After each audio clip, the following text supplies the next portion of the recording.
Our coverage of the protests continues with Mike Rogers on the desk. And Mike, you have new information on a very dangerous situation that unfolded live on our air last night. Yeah, a very dangerous situation that our Lori Perez found herself very, very close to when a minivan driver, who is now in custody, by the way, really started driving incredibly erratically and got very, very close to Lori. I want to show you the moments when we were on the air when this happened. Yeah, I mean, this is, woo! Look out, look out, look out, look out, look out, look out. Yes, he just came right at us,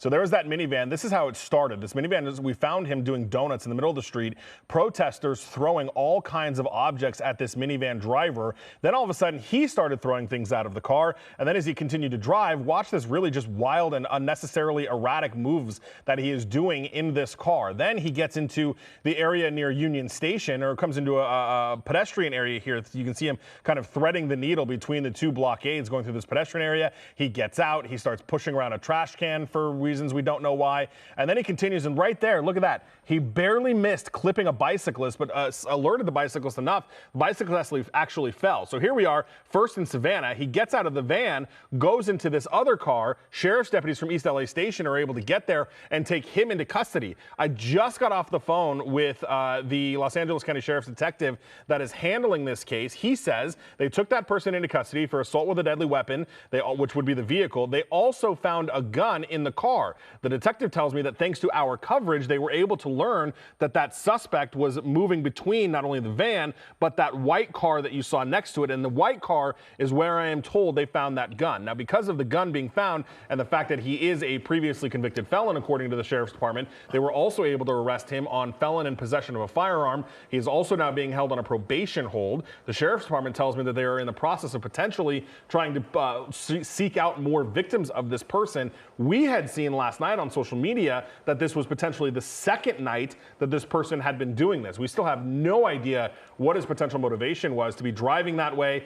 Clearly, it would appear from the video you saw that, from Lori's camera there, that he was driving directly towards the crowd, slamming on the brakes at the last second. You could hear the screech. You heard Lori's reaction. We saw the crowd reacting to him as well. So a really bizarre situation that unfolded last night. That driver now in custody with the East Los Angeles Sheriff's Department. They are trying to investigate, figure out why he did this, and potentially seek out more victims. Mike, quite a different scene tonight versus last night, huh? Very much a different scene, and I can tell you, I'm listening to my colleagues, and actually if we can take SkyCal live for a second, we finally found a crowd. Last night, there was no difficulty in finding a crowd. Tonight, we have been kind of searching different parts of the city, and I know they've been talking about it. John, if you can tell me in my ear where you guys are at. So this is live, and I believe he's on 3rd Street near 3rd and Central. I think this is close to the area where this is. This is really all that remains of the crowd tonight. Last night, though, I mean, there were so many situations. We couldn't be in all of the places at once where they were. Law enforcement couldn't be in all the places. There were fires. We saw trash cans being set on fires. Obviously, the Waymos were on fire.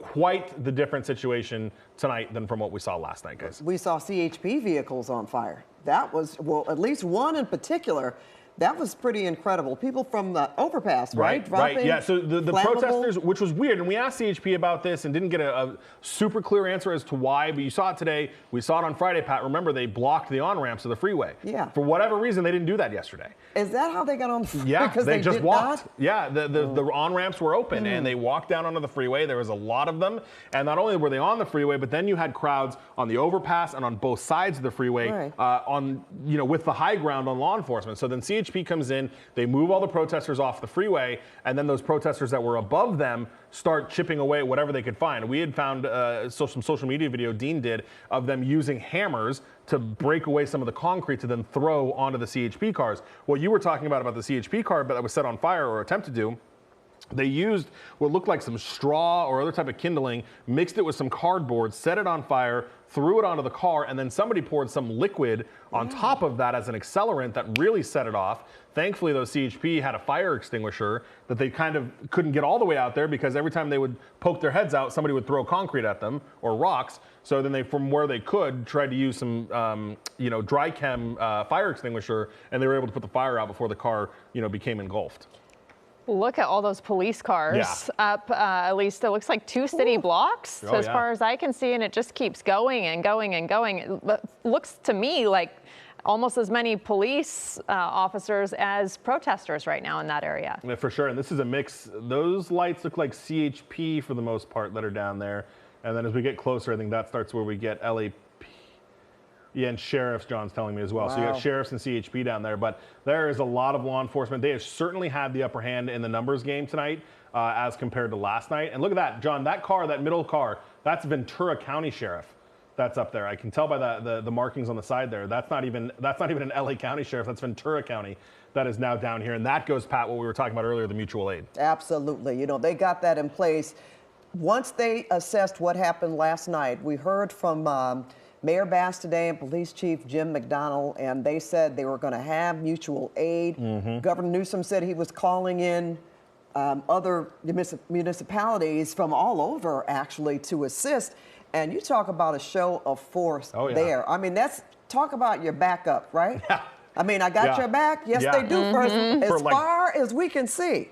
Yeah, John's telling me, John's a photographer in SkyCal, 3 city blocks worth of law enforcement that have filled this area, and there will be no match for the protesters, which is the stark difference between last night and tonight. Lots of early decisions by law enforcement tonight to move the protesters into certain areas, and a lot more law enforcement that are here.